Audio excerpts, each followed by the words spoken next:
आपसे, क्या माहौल है थानेसर विधानसभा का? थानेसर का देखिए, अगर हम बात करें भारतीय जनता पार्टी को लेकर के पूरे थानेसर के अंदर एक लहर है इस टाइम। हमारे अगर कुरुक्षेत्र की बात की जाए तो हमारे कुरुक्षेत्र में बहुत टूटी सड़कें थी और बिल्कुल कोई विकास नहीं था। बट जब से हमारे सुभाष सुधा जी यहाँ से विधायक बने, इन्होंने सड़कों पे बहुत अच्छा काम किया।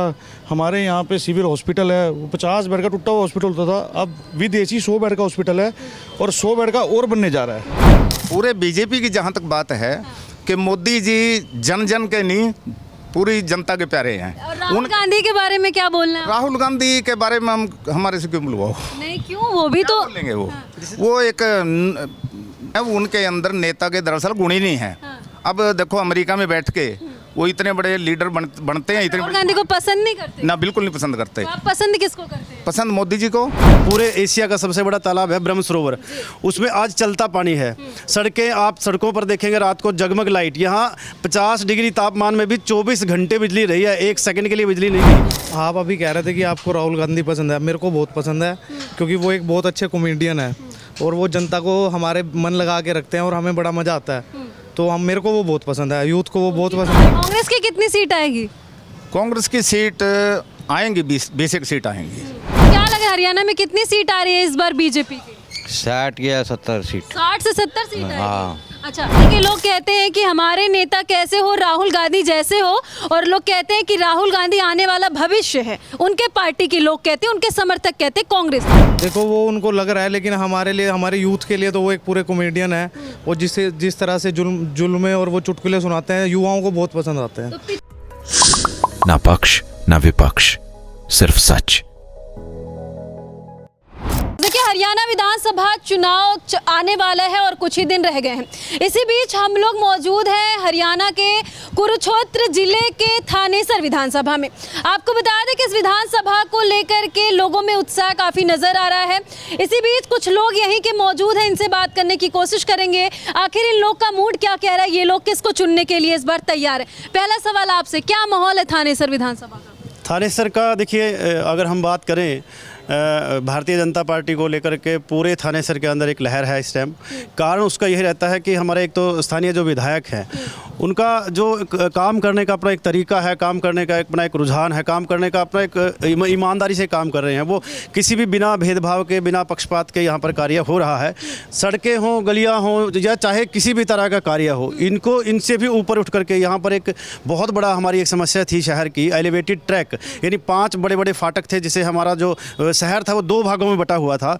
आज वो शहर का ये जो बहुत बड़ा हमारा जो फ़ायदा हुआ है कि पूरा का पूरा शहर इससे खुश है और स्थानीय विधायक से, भारतीय जनता पार्टी के जो हमारे माननीय विधायक हैं, उनसे खुश हैं। दोबारा से हम फिर से उनको लाना चाहते हैं क्योंकि उन्होंने चाहे कितनी बार विधायक रह चुके हैं सुभाष जी? हमारे ना 2 बार विधायक रह चुके और तीसरी बार अब बनने वाले हैं। अच्छा, ये कैसे आप कह रहे हैं तीसरी बार बनने वाले हैं? और सिर्फ विकास, आप अगर हम देखिए, आप तो यहाँ पर आए हैं, आपका बहुत स्वागत। आप पूरे थानेसर में एक बार जाकर के देखिए, थानेसर की सड़कें, थानेसर की रात को एक बार देखेंगे तो रात पूरा शहर जगमगाएगा।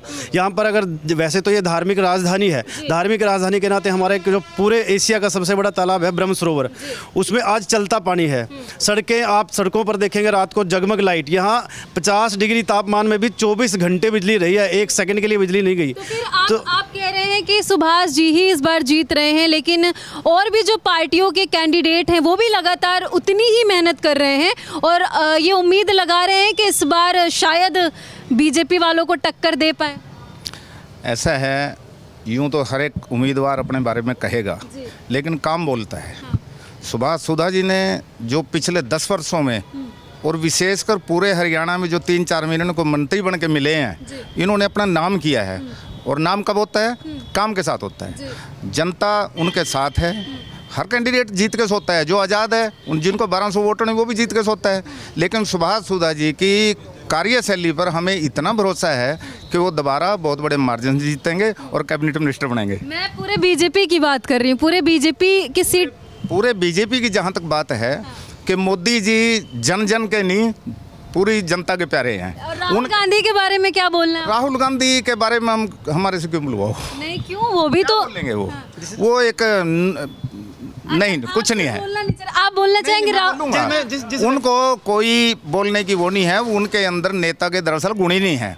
अब देखो अमेरिका में बैठ के वो इतने बड़े लीडर बनते हैं, इतने राहुल गांधी को पसंद नहीं करते? ना, बिल्कुल नहीं पसंद करते। तो आप पसंद किसको करते हैं? पसंद मोदी जी को और मोदी जी के आइडियोलॉजी को और भारतीय जनता पार्टी की कार्यशैली को हम पसंद करते हैं कि जिनमें मतलब एक सेवा भाव है। अब केजरीवाल को भी जमानत मिल गई है, कल मोदी जी हरियाणा में आने वाले हैं, क्या लग रहा है केजरीवाल अगर बाहर आते हैं तो अपनी पार्टी के लिए प्रचार प्रसार करने हरियाणा आएंगे क्या? देखिए, आज पूरा भारत, मैं समझता हूँ हमारे जो दिल्ली के लोग तो खैर समझ ही गए हैं भारतीय जनता पार्टी की, जो उन्होंने 7 की 7 सीटें भारतीय जनता पार्टी की झोली में डाली हैं, इसलिए डाली कि वो उसके झूठ से जो है ना पर्दा उठ गया, उन्हें झूठ का पता लग गया भी वो झूठा आदमी है एक नंबर का।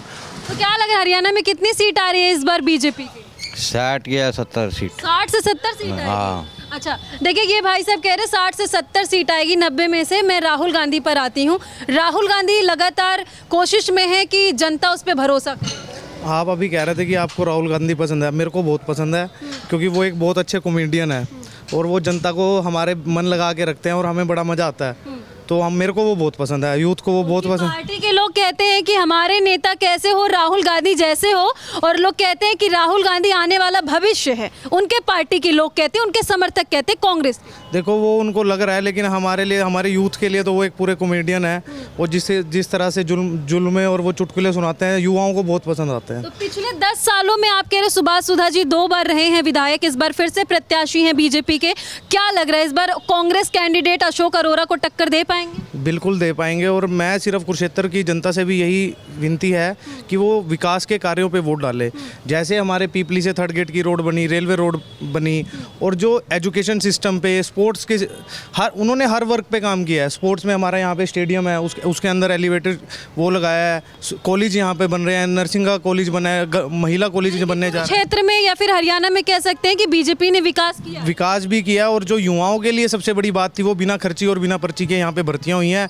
एक के घर में से बच्चे पढ़ के एक के घर में से 4-4 नौकरियां लगी हैं। आप गांव में जाओगे पूछोगे तो सबसे हमारे युवाओं को क्या चाहिए? रोजगार चाहिए और बिना खर्ची और बिना पर्ची के चाहिए। हरियाणा में इससे पहले अगर अन्य पार्टी किसी की भी बात करे, सरकार रही हो या फिर उनका सत्ता रहा हो, तो उन लोगों ने कुछ किया था हरियाणा के लिए?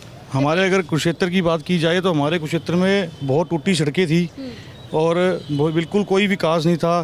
बट जब से हमारे सुभाष सुधा जी यहाँ से विधायक बने, इन्होंने सड़कों पे बहुत अच्छा काम किया। हमारे यहाँ पे सिविल हॉस्पिटल है, वो 50 बेड का टूटा हुआ हॉस्पिटल होता था, अब विद एसी 100 बेड का हॉस्पिटल है और 100 बेड का और बनने जा रहा है। तो और हर तरीके से हमारा एलिवेटेड ट्रैक बन रहा है कि फाटक पे हमें बहुत समस्या होती थी। ये कई बार तो आधा घंटा हमें शहर में जाना है। हम जब स्टडी करते थे, ट्यूशन पे जाना होता था, हम खड़े रहते थे। यानी कि आप लोग साफ तौर पे ये कह रहे हैं कि जो बीजेपी प्रत्याशी सुभाष सुधा जी हैं, उन्होंने यहाँ पर काम किया और आप लोग उनको फिर से चुनना चाहते हैं? बिल्कुल काम किया है, उनका काम बोल रहा है, उनका काम दिख रहा है और जनता उसी काम पर, उसी पर वोट डालने जा रही है। और सीट आ रही है फिर विधानसभा में बीजेपी? देखो हमारा जो आइडिया है कि हम जो कार्य कर रहे हैं, हम जो देख रहे हैं, 60 से 70 सीट हरियाणा के अंदर बीजेपी आ रही है। लोकसभा में भी तो नारा दिया था 400 पार होगा। चलो वो तो कुछ कमियां रह जाती हैं, कुछ हो जाती हैं, सारे मिलके करेंगे। और लेकिन इस बार 60 से 70 सीट हरियाणा में आने वाली है और नायब सैनी जी दोबारा मुख्यमंत्री बनने जा रहे हैं। कांग्रेस की कितनी सीट आएगी? कांग्रेस की सीट आएंगी, 20 एक सीट आएंगी। मतलब कांग्रेस पार्टी पर भी लोग, जनता जो है वो भरोसा करती है, मानते हैं? उसका देखो, ये तो 10 साल की सरकार है ये, और 10 साल की सरकार के कुछ एंटी कॉम्पेंसी चली जाती है, लेकिन इतनी नहीं। जहाँ तक आपने केजरीवाल की बात करी थी, मेरा अपना आंकलन है कि केजरीवाल के बाहर आने से टोटल बीजेपी को फायदा होगा। कैसे? कांग्रेस की वोट काटेगा वो पूरे। हाँ, अलग हो गए। और पीछे भी आप पंजाब लो, दिल्ली में लो, किसको नुकसान हुआ? कांग्रेस को। जहाँ जहाँ भी आम आदमी पार्टी ने नुकसान किया तो कांग्रेस का किया। हरियाणा में कांग्रेस को ज़्यादा नुकसान होगा और बीजेपी को उनके बाहर जाने का फायदा होगा इससे। और दूसरी, सुभाष सुधा जी की जो एक और खासियत है, सुभाष सुधा जी को पूरे हिंदुस्तान से कोई भी बड़ा संत, कोई भी बड़ा साधु यहाँ ये कह दे आके कि सुधा जी हमने यहाँ 1000 कुंडी यज्ञ कराना है, ये धार्मिक अनुष्ठान करना है, सुधा जी कह देते हैं हो जाएगा। और वो इतने धार्मिक विचारों के व्यक्ति हैं, पूरा परिवार, उनके बेटे, उनकी पत्नी लगातार इनका, आप ये देखो काम की बात है, लगातार इनका कम से कम भी 25 साल से नगर परिषद पे चेयरमैन नहीं। विनेश फोगाट किस विधानसभा सीट से चुनाव लड़ रही है? ऐसा है, अगर मैं खेलते इधर उधर तो खड्डा भी है आगे, ऐसा कुछ नहीं है, कुछ भी नहीं होना। वो हारेगी वहाँ, उसके बराबर कविता खड़ी होगी वो, ये तो नहीं कविता, तो ऐसा कुछ नहीं। फोगाट हार जाएगी? बिल्कुल हारेगी, तो देखिए लगातार जनता की एक ही आवाज़ है, वो है भारतीय जनता पार्टी की जीत। फिलहाल जब रिजल्ट आएगा आप सभी देख ही लेंगे कि कौन जीत रहा है कौन हार रहा है। वहीं थानेसर विधानसभा में लगातार आज हम सर्वे कर रहे थे, कुरुक्षेत्र में लोगों की राय जानने की कोशिश कर रहे थे, तो साफ तौर पे आप सुन रहे हैं कि ये लोग क्या कह रहे हैं। आगे आपको ऐसी जानकारियाँ देते रहेंगे। जय हिंद।